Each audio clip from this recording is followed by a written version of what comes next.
di Ciganitri. Oke, Ciganitri. Ciganitri. Kan base camp-nya juga dulu pernah di sana kan ya? Memang masih base Oh, camp-nya, masih? masih belum pindah. Oh, belum pindah. Belum, Kan belum. bukannya diusir dulu teh? Diusir kan? Tiap PD bisa mengadakan SBT. Oh, SBT teh. Sigap basic training. Oh, ini aduh. Bukan sabatan. Karena kan tidak heroik kalau itu. Paradigmanya kalau bencana itu urusan pemerintah. Seolah-olah. Ya, jadi nunggu aja. Ya, oke. Padahal tidak. Pemerintah dan lembaga seperti Sigap itu 3%-nya. Masa Sigap Persis, terus sholat-sholat acan. Kan? Paradigma sekarang, walaupun diri kita, itu masih paradigmanya tanggap darurat. Oke. Belum preventif promotif. Iya. Kemanapun kita berangkat, jangan lupa bahwa kalian membawa nama Persis. Ada yang jemaah warga yang akhirnya masuk Persis kan ada. Oke, Gara-gara bencana. Sigap. Dan Sigap ada di Hadir. situ. Oke.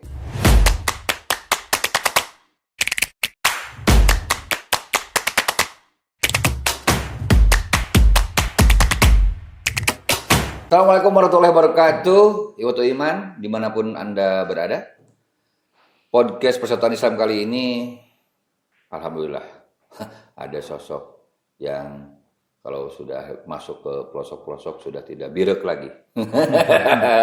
Dokson, asik. Kenalnya Dokson siapa sih?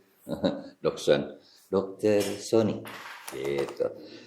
Iwatu Iman, hari ini kita akan ngobrol-ngobrol seputar kiprah beliau, wabil khusus di urusan Sigap, Dok. Oh, Sigap sih. Ya. Karena saya tahu kiprah Dokson itu, wah, dari segala penjuru mata angin ada lah insya Allah gitu. Tetapi dari sekian banyak yang kita highlight dalam obrolan kali ini adalah tentang Sigap. Apa tuh si Sigap itu sih, Dok? Karena kemudian gini, Dok, yang saya pertanyakan. Bisa jadi tidak sepopulis nama-nama yang lain, misalkan Sigap itu. Tapi bisa jadi di beberapa event tertentu justru lebih tahu Sigapnya, bahkan ketimbang Persisnya, misalkan. Gitu.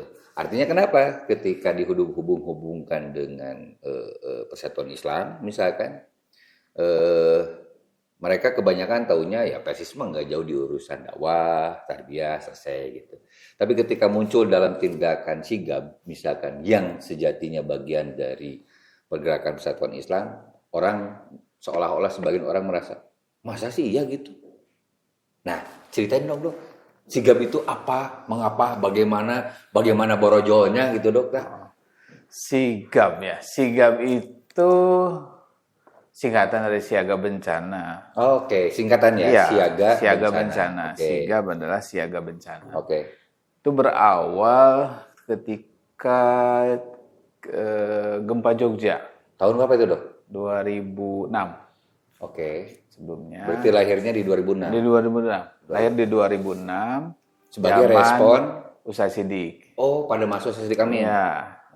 Oke. Jadi pada waktu itu atau sebelumnya ke belakang deh. Oke. Ke Aceh sebelumnya 2004. Oke.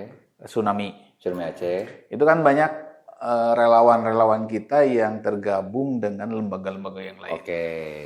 Sama Karena belum ada institusi Sigap itu di 2004 itu. Oke. Kemudian mereka masih tetap di tempat-tempat yang mereka berada sekarang. Sampai di 2006 itu ketika Jogja bergeraklah. Itu belum dibentuk resmi. Oke, masih embrio. Masih embrio. Oke, dari 24 bencana tsunami, kemudian bencana Jogja. Itu masih bagian dari rentetan embrio Sigap. Beberapa bulan kemudian setelah itu barulah dibentuk. Masih di tahun 2006 itu. 2006. Pasca menangani Jogja. Pasca Jogja. Pelantikannya juga di Mega Bendung. Lembang. Oh, itu. Mega Bendung mana? Bogor. Oh, Bogor. Mega Bendung Bogor. Emang ayah Lembang Mega Lembung.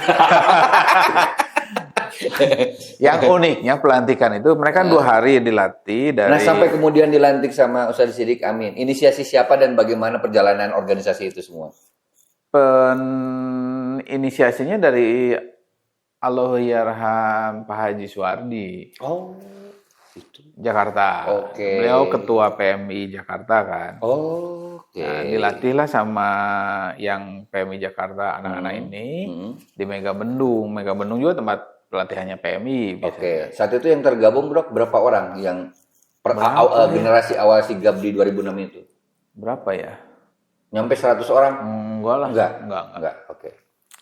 Jadi ketika mau pelantikan ini yang menjadi kerennya itu, ketika pelantikan itu rencana pelantikan jam 7. Habis sholat isya lah ya, beda isya. Ustadz Siddiq berangkatlah dari sini. Nyampe ke Megamendung jam 2 malam. Oke. Ya dilantik jam segitu juga. Karena nunggu ketum. Iya. Ustadz kami tetap akan menunggu Ustadz. Padahal Ustadz Siddiq Amin sendiri sudah bawa udah soke lantik usaha wae misalkan. Tetap harus dilantik sama beliau. Beliau tetap pengen melantik itu. Karena itu pertama kan. Saya sendiri nggak ada waktu itu. Belum tergabung dengan Sigap. Nah, beraktivitaslah Sigap. Beraktivitas gempa banjir Garut. Kemudian ya banjir Garut. Tapi masih di tahun yang sama juga. Banjir Garut yang Cimanuk itu tahun berapa ya? Kayaknya udah beres, udah Jogja kayaknya. Udah Jogja lewat kan, udah lewat di situ. Memang yang banyak tuh di Jawa Barat lah Persis waktu itu ya. Ya. Banyak, mulailah berkembang dengan kegiatan-kegiatan lainnya. Sebelum masuk ke sejumlah kegiatan yang kemudian Sigap di sana hadir, yang butuh kita tahu itu apa respon orang tua kita, seperti ketum misalkan, atau bahkan sesepuh asatid ketika anak-anak muda ini menginisiasi harus dihadirkan nih Sigap. Gitu misalkan. Kira-kira reasoning apa yang ketangkap saat itu, entah itu pesan dari Ustadz Siddiq Amin saat memberikan pelantikan atau dari sesepuh yang lain? Ustadz Siddiq dengan beliau waktu itu menurut cerita ya, jalanan ke puncak itu kan macet. Dan beliau tetap ingin hadir, ingin melantik. Jadi dari situ saja Ustadz Siddiq menginginkan memang ada Sigap untuk sayap dakwahnya. Saat itu yang terpilih siapa dok? Pertama ketua Sigap itu? Ketua Sigap pertama itu siapa hodoi siapa? Ingatan ulah ke orang, ada orang itu nyaho. Bentar, itu tuh yang orang Garut. Orang Bogor. Orang Bogor siapa? Kemarin ya. Iya di absen kurang pohodoi sih. Sahanya labdei ya. Kalau sampai sekarang berarti udah berapa ketua, Dok? Tuh 2, 3, 4, saya kelima. Oh, Dok soalnya kelima. Oke, hiji poho, muka 2 Mas Pram. Mas Pram dari Jakarta. Bukan, dari Pamengpeuk. Kabupaten Bandung. Muka 3 Abah Yamin. Bukan, orang almarhum. Orang di sini Bandung juga, orang Wanadri. Jagona berarti. Kak Opat. Kamu mau kelima. Oh ya kelima. Kan kamu mau kelima. Wah, iya tes pengetahuan sih gagah itu kudu di. Lupa, soalnya tarang ngapalkeun gitu. Aduh ya Allah. Teman-teman nanti bisa komen ya, yang teman-teman yang tahu ketua Sigap pertama siapa, kedua siapa, sampai kelima geus kanyahoan Dokson gitu. Nah, ini masalah Dokson ge poho deui nu ka hiji jeung nu ka opat. Lalu apa kabar dengan respon ketua umum hari ini dengan hadirnya Sigap? Apakah kemudian seperti apa dan bagaimana hingga kemudian ada tindakan-tindakan yang nilainya semakin kudu semakin eksis nih Sigap nih misalkan. Saya teh 2017 di Sigap. Itu setelah Sigap vakum. Oh, sempat vakum dulu. Sempat. Berarti di masa kepemimpinan? Kepemimpinan. Ke-1, ke-2, ke-3, ke-4? Terakhir yang keempat. Sempat vakum. Vakum selama bertahun-tahun. Karena masalahnya apa tuh, Dok? Kira-kira? Gimana garis bawah gitu? Simplistisnya gitu. Apakah gara-gara ketiadaan anggaran misalkan, apa gara-gara ketiadaan bencana jadi apa? Indonesia kan negara bencana pasti harusnya ada gitu ya. BCW gitu, gara-gara bencana jadi vakum gitu. Hanya mungkin tidak ada. Sebenarnya anak-anaknya masih ada, orang-orangnya masih ada. nggak tahu lah masalahnya apa, tapi yang jelas pada waktu itu saya diundang sama Ketua Bidang Maliyah, Pak Uyun, ya, Pak Uyun, waktu zaman kepemimpinan Ustadz Aceng, Ketua Umum Ustadz Aceng. Saya datang, terus mendengar saja tentang perihal sigap. Bahwa di Persis itu ada sigap dan lain sebagainya. Saya kemudian menjelaskan tentang kebencanaan itu seperti apa. Dan akhirnya ya ditunjuklah jadi ketua sigap pada waktu itu untuk pembenahan. Waktu itu di masa-masa vakum vakum itu untuk pembenahan. Saya hanya dikasih waktu 6 bulan. 6 bulan untuk membenahi. Selesailah pembenahan, kaifiat ada, SOP ada, sebelumnya nggak ada. Secara garis organisatoris, sigap itu disimpannya di otonom Persis atau gimana? Di Persis, di bidang maliyah, bidgar sosial. Kategorinya lembaga atau bidang? Lembaga. Lembaga. Jadi tidak di badan otonom. Bukan posisinya bukan Batom, bukan. Tapi lembaga Persis. Lembaga. Di bidgar sosial waktu itu.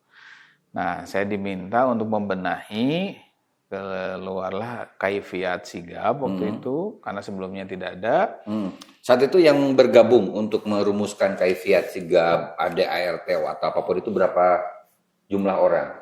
Ada saya, kemudian ada Rijal, dua Rijal. Jadi pendahulu awal-awal, sigap pertama mereka. Dilibatkan? Dilibatkan, tetap dilibatkan. Kemudian ada Ustadz Arif, Arif Fadilah. Terus ada Ahmad Sapi'i. Terus ada lagi yang generasi awal, banyaknya generasi awal. Yang dilibatkan itu. Ya, semua generasi awal dilibatkan. Tidak semua, ya 90% generasi awal dilibatkan. Kita menyusun, karena memang sebelumnya tidak ada kaifiat, kita korek-korek tidak ada. Akhirnya dibuatlah kaifiat dan SOP-nya bagaimana ketika ada bencana. Jadi tidak beringkak. Beringkat itu. Itu yang terjadi di 4 periode itu, beringkat. Jadi sifatnya responsif, sifatnya ada bencana baru kita pergi prepare seterusnya. Berarti kondisi generasi tahu bulat. Dadakan. Boleh dadakan. Nah, setelah 6 bulan ternyata kata Ustadz teruskan. Jadi Ustadz Aceng saat itu? Ustadz Aceng. Teruskan, lanjutkan. Masa mau berhenti? Lanjutkan. Akhirnya dikasih SK lah sampai berlanjut. Untuk yang periode sebelumnya pertama kan udah dapat SK juga ya? SK. Tapi itu kan buat recovery dan mempersiapkan. Kasus memperbaiki itu ya? Memperbaiki. Jadi memperbaiki sigapnya secara keorganisasiannya. Baru setelah itu saya serahkan lagi. Ini udah selesai. Sudah selesai dan ketum waktu itu udah lanjutkan saja. Pilihlah ya. Akhirnya dipilih dan dilantik di sini, di mesin sini di bawah. Mesin sini. Kita waktu itu taskil itu banyak gemuk. Taskil sigap itu? Taskil sigap gemuk waktu itu, waktu awal-awal. Gemuk dari berbagai unsur, dari Batom juga ada, dari Persistri ada, dari Pemudi ada, itu kita libatkan. Karena memang harus bergeraknya bersama, gitu kan, tidak bisa sendiri. Kita libatkan dan tidak hanya pencinta alam yang senang aja, tapi memang kan harus ada yang di belakang, di administrasi dan lain sebagainya kan harus ada. Tapi biasa seperti Ramadan. Benang kusum. Iya, jadi memang banyak lama-lama menyedikit. Lama-lama menyedikit. Nah, itu di awal. Di awal itu seperti itu. Kita konsolidasi wilayah-wilayah yang masih ada waktu itu, Jawa Barat masih ada. Sigap Jawa Barat kita hidupkan kembali. Kemudian di PD-PD ada di Kabupaten Bandung, kita hidupkan kembali agar mereka bergerak lagi gitu. Oke, kalau situasi hari ini Dok, misalkan di Taskil Pusat, misalkan Sigap ada berapa orang, misalkan, terus Sigap itu sudah ada di, misalkan kalau PW mana aja, PD mana aja, misalkan. Sigap Pusat mah sedikit, karena Sigap Pusat kan membuat kebijakan sebetulnya. Tidak turun. Tergantung gitu. Jadi kalau bencananya nasional, baru Sigap Pusat yang memegang tampuknya. Jadi sedikit orang. Nah, kita hanya bersepuluh lah. Yang ada di Taskil Pusat itu 10 orang. Kemudian untuk wilayah yang sudah ada, Jawa Barat pastinya ya, Jawa Barat, DKI, Banten. Banten terbentuk itu setelah tsunami Banten. Tsunami Selat Sunda kita bentuk. Kemudian Jogja. Kemudian Palu. Palu itu Sulawesi. Sulawesi apa ya itu? Sulawesi Sono. Sulawesi ya. Geografinya gagal. Sulawesi. Kemudian NTB. NTB waktu gempa Lombok. Flores. Waktu gempa Lombok. NTB. NTB. Waktu gempa Lombok.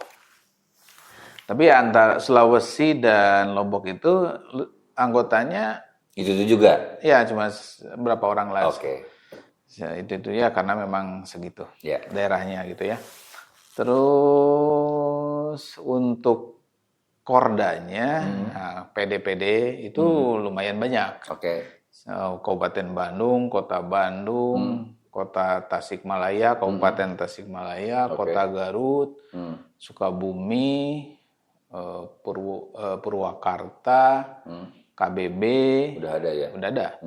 Cimahi sudah ada, Sumedang, Majalengka juga sudah ada. Di antaranya itu. Nah, kalau misalkan urusan rules, aturan misalkan, gimana sih caranya biar ada masif ini di tiap, anggap misalkan idealnya yang namanya Sigap itu tidak hanya di level PW saja, tapi harus ada di setiap PD misalkan. Nggak usah tiap PC juga lah, cukup aja di tiap PD semua ada. Itu gimana sih strategi yang dibangun di masa kepemimpinan Dokson hari ini? Gimana caranya biar keterwakilan Sigap itu semakin menggurita, yang ini kemudian memang menghadirkan Sigap sebagai bagian dari dakwah cara lainnya Persatuan Islam. Sigap itu dari waktu setelah Munas kedua, kemudian Munas kedua di mana, Dok? Di Ciganitri. Ciganitri. Kan base camp-nya juga dulu pernah di sana kan ya? Memang masih base camp-nya. Masih belum pindah. Belum pindah. Kan bukannya diusir dulu teh? Diusir kan? Enggak lah. Enggak ada yang ngusir ya? Enggak ada yang ngusir. Itu baru ngusir dagang para rubuhnya. Kita tidak pindah di sini, tapi di sana aja cukup katanya gitu.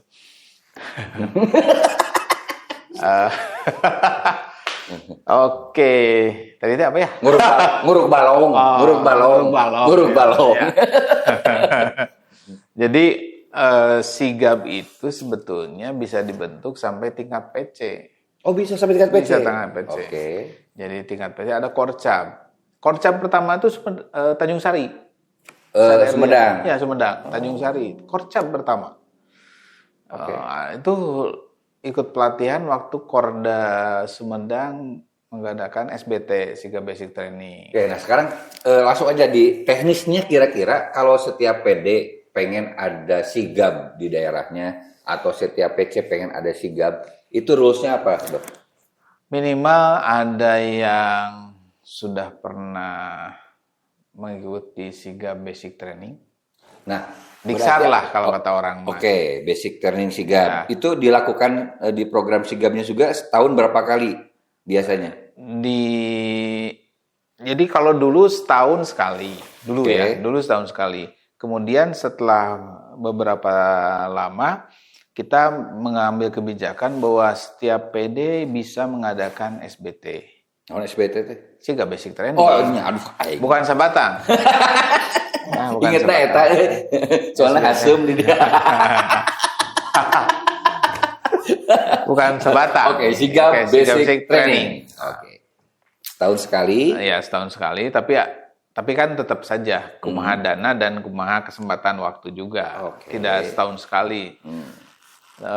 Kemudian itu kalau untuk daerah PD itu permintaan dari PD-nya sebetulnya. Oh, berarti lebih Akhirnya ke by permintaan, request, ya request. ujung-ujungnya. Tadinya ada misalnya ada sok atuh permintaan aja dari PD karena mereka tetap harus berkoordinasi dengan PD. Oke. Tidak boleh, oh saya mah sigap bukan di PD. Oke, nggak gitu. Nggak gitu. Tetap harus berkoordinasi dengan induknya Persis, kemudian dengan Badan Otonom juga itu harus. Dan kita kan penanganan bencananya berbasis jamiah. Karena ada nggak semacam gini misalkan atas nama Sigap misalkan bikin surat edaran ke masing-masing, anggaplah misalkan PD, utus dong di masing-masing PD kita butuh lagi rekrutmen anggota Sigap nih misalkan, minimal satu PD utus 5 orang misalkan, nanti kita sediain A B C D-nya misalkan, tapi tetap harus ada kontribusi juga dari PD karena toh nanti ujung-ujungnya akan dikembalikan ke PD-nya dan membangun PD Sigap di lokasinya misalkan. Sudah pernah. Pernah, apa yang terjadi? Ya ada yang mengirim, ada yang tidak. Oh, karena memang tidak, kan untuk kebencanaan tidak semua memang punya minat. Oke.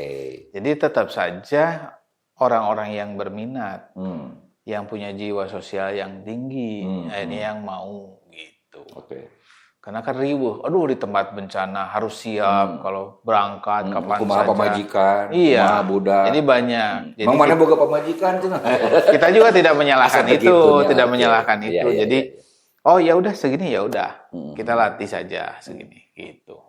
Tapi memang untuk SBT minimalnya ya 30 orang juga kita latih. Oke, Nggak masalah. artinya ketika pada masing-masing setiap PD atau bahkan cabang sekalipun kalau mereka ada mengajukan permintaan untuk mengadakan SBT itu misalkan mau di berbagai daerah kemudian disatukan menjadi 30 orang gas. Itu maksudnya? Iya. Oke. Nah, dari itu semua, Prof. Prof, aduh, insya Allah jadi profesor. Amin. Asik. Sampai ruas ya. Luas, nih. Langsung didoakan jadi profesor dokter ini. Profesor doktornya dokter nih. Program apa aja sih yang diperjuangkan di periodisasi hari ini? Untuk hari ini, untuk tahun kedua ini, kami ini lebih banyak ke penanganan bencana berbasis jamiah. Oke, seperti Dan apa itu, Dok? tren dunia itu penanganan bencananya bukan lagi di tanggap darurat. Oke. Menekankan tanggap darurat. Memang tanggap darurat itu perlu. Ya. Tapi kan bencana itu ada 3. Oke. Penanganan bencana itu ada prabencana, Prabencana, saat bencana, dan pasca bencana. Nah, tren dunia itu sekarang di negara-negara maju pun itu prabencana. Oke. Mitigasi dan kesiapsiagaan, preventif dan promotif. Oke. Nah, itu yang kita lakukan. Tapi preventif promotif itu sebetulnya bagaikan orang yang berangkat, seorang ayah berangkat keluar mengantar anaknya dan dia menyelipkan payung di tasnya. Sedia payung sebelum hujan. Jadi ketika anaknya tanya, "Pak, kenapa bawa payung? Kan tidak Cerah hujan, ceria. cerah ceria." Iya. Ya, nantilah. Ketika hujan dia tinggal buka. Pakai. Yang tidak ada payung kan kebasahan. Ya. Sama seperti ya imunisasi. Ya. Skip imunisasi. Jadi promosi. Nah, sama seperti itu. Jadi sedia payung sebelum hujan. Nah, itu memang harus ada kemauan dari kitanya, kemudian juga jamaahnya mau, karena berbasis jamiah kan harus kita promosi edukasi di jamiah dan jamiah melakukan preventif, model sedia tas siaga. Mereka di rumah mereka harus ada jalur evakuasi. Di rumahnya ada jalur evakuasi? Yang dulu itu disarankan? Oh, itu belum. Yang di sekolah. Bacaannya. Udah segitu-gitu nah. Oh iya. Nah, itu jalur evakuasi kan penting. Ya. Titik kumpul di mana. Kemudian tas siaga, itu harus ada. Nah, di rumah masing-masing anggota sigap juga harusnya sudah ada. Idealnya. Sudah ada dibuat. Karena biar ke yang lain juga ngasih tahu enak. Kitanya juga sudah melakukan begitu. Saya sudah. Oke. Tas siaga Oke, iya tas siaga. Tas siaga itu berisi dokumen-dokumen dan lain sebagainya yang kita perlukan. Jadi ketika bencana kita ngambil itu. Nggak usah nyari susah kan. Nah, lagi bencana tinggal ngambil aja. Oke. Kalau ada maling ambil aja itu. Aman. Ya. Ya. Jadi buah si malakama juga sih, dilema juga. Nah, itu karena kan tidak heroik kalau itu. Iya. Ya. Ketika Karena lebih ke nilai-nilai edukasi, Dok, ya? Iya, edukasi. Edukasi. Pelatihan, edukasi siapa yang mau. Udah, itu saja. Nah, kita lakukan edukasi ini saat ini akhirnya saya melakukan preventif promotifnya dibarengi dengan edukasi PHBS. Tapi diselipkan juga tentang kebencanaan. Kebencanaan ketika di rumah. Jadi berbasis komunitas, penanganan karena kalau tidak diselipkan itu tidak menarik. Kebencanaan naonan kan nunggu pemerintah. Kan paradigmanya kalau bencana itu urusan pemerintah. Seolah-olah. Ya, jadi nunggu aja. Ya, Padahal tidak. Itu kan kolektif. Siapa yang menolong? Kan tidak ada. Pemerintah begitu bencana datang. Tetap diri kita, keluarga kita, tetangga kita, masyarakat kita, jamaah yang tahu. Itu yang pertama. Dan penelitian juga ternyata seperti begitu. Ya. Pemerintah dan lembaga seperti Sigap itu 3%-nya. Sisanya oleh keluarga, oleh masyarakat sekitar, tetangga. Itu pertolongan pertamanya. Yang terdekat. Karena 3 hari pertama dianggaplah tidak ada. Iya. Mereka terjun 3 hari pertama. Dan bisa jadi informasi juga belum sampai. Betul. Apalagi kalau aksesnya juga terbatas, seperti di Aceh kan kemarin kan gitu. Nah, jadi bagaimana si warga itu menjadi keluarga yang tangguh? Bagaimana masyarakat di situ menjadi masyarakat yang tangguh? Bagaimana masjidnya menjadi masjid yang tangguh? Dalam konteks itu sebenarnya ini yang kemudian jadi muncul pertanyaan buat aku. Seberapa besar sih atensi Persatuan Islam terhadap Sigap? Misalkan entah itu dalam bentuk penggenjotan program, event sosialisasi, karena notabene kan Persis punya modal cukup besar di ranah pendidikan. Dari level TK sampai bahkan perguruan tinggi. Satu itu, atensinya seperti apa mengarahkan ke sana. Sampai pada level berapa sih kocoran dana dalam 1 tahun dari Persis untuk Sigap, sampai kemudian wah kudu aya parahuna, kudu aya mobilna, kudu aya bahkan markas khusus misalkan. Alhamdulillah untuk dari Ustadz Aceh kemudian ke Ustadz JJ itu walaupun tidak terlihat tapi perhatiannya besar. Kita dikasih mobil sama Ustadz JJ ya. Kemudian beliau selalu memantau, bertanya bagaimana. Bahkan Ustadz JJ itu ikut latihan juga loh. Iya. Ikut Sigap? Iya, di Bekasi. Karena kan rumahnya di Bekasi. Latihan perahu dan sebenarnya suka ikut. Di Bekasi. Nah, karena yang sekarang di Korda itu yang paling aktif itu Bekasi. Korda Bekasi yang paling aktif.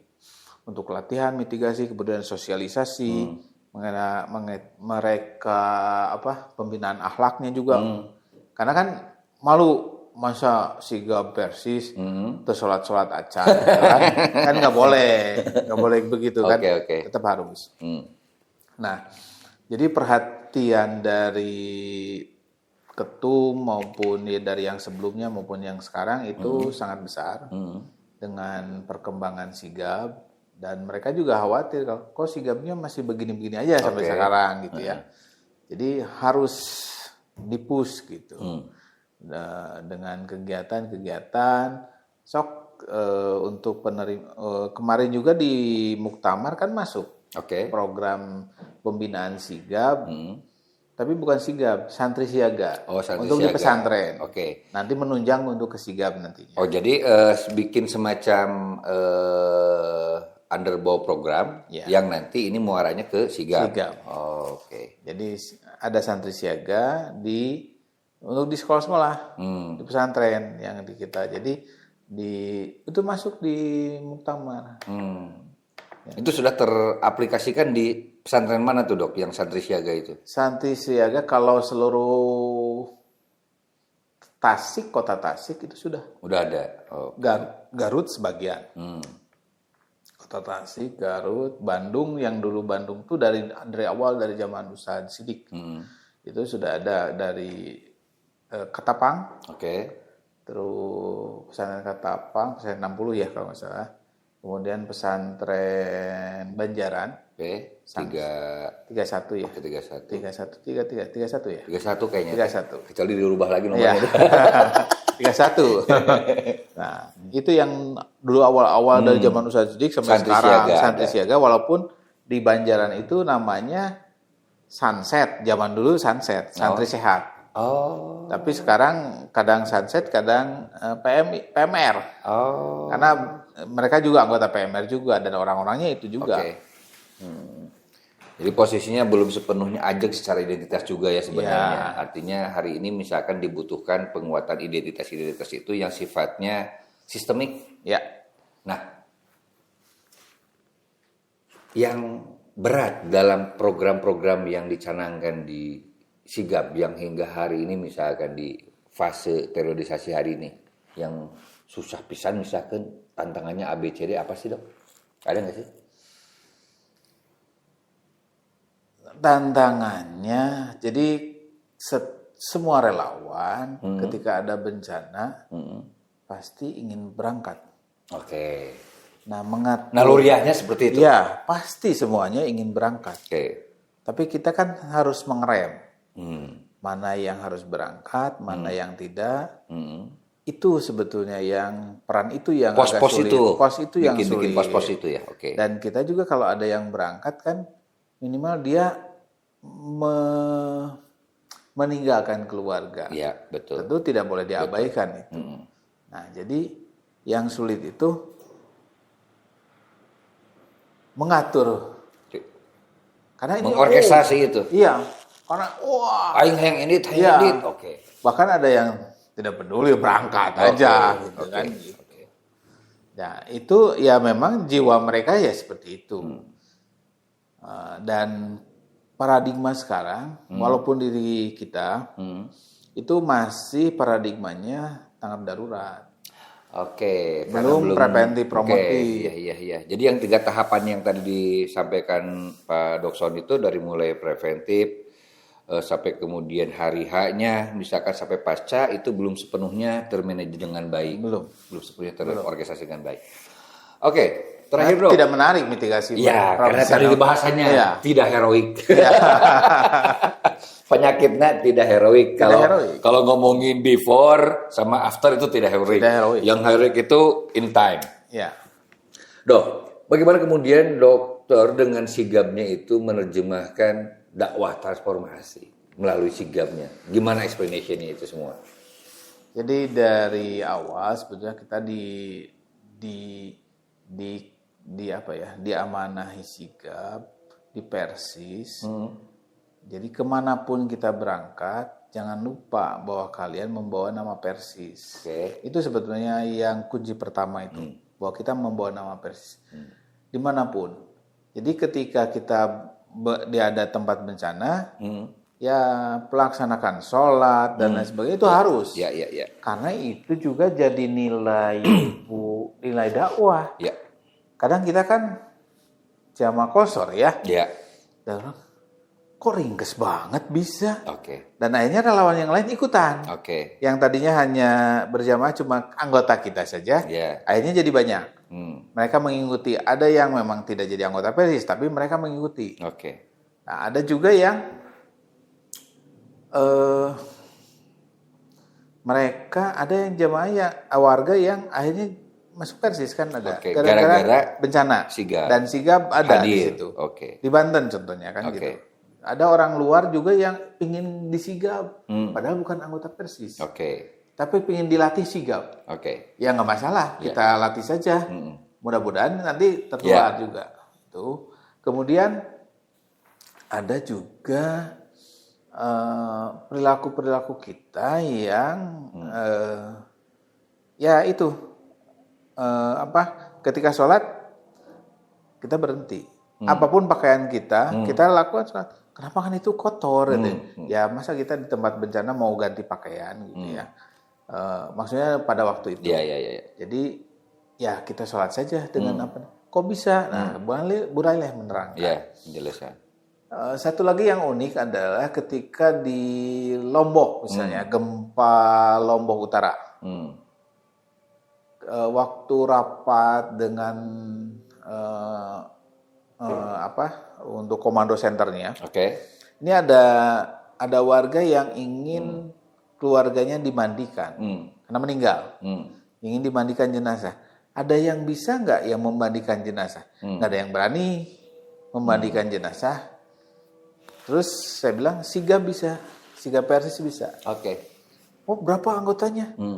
Ya, yang datang kami cuma berlima. Siapa yang bisa? Semuanya bisa saya bilang. Oh, apa yang dibutuhkan? Akhirnya mereka, oke, kita bikin posko untuk memandikan. Berapa yang dibutuhkan? Apa yang dibutuhkan? Ya, yang dibutuhkan seperti biasa saja. Air saya bilang yang paling utama itu dan kapan. Kalau tidak ada kain kapan berarti yang ada saja. Air. Itu masalahnya. Di Lombok Utara susah air. Saat itu susah. Saat itu ada di beberapa daerah yang memang kita tuh harus jauh jalan untuk mencapai air. Betul. Nah, itu juga dakwah. Oh, ternyata bisa ya. Begitu.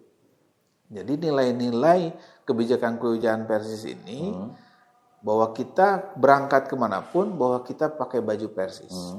Jangan lupakan itu, nilai-nilai itu. Itu sebetulnya. Itu dia Ikhwatul Iman.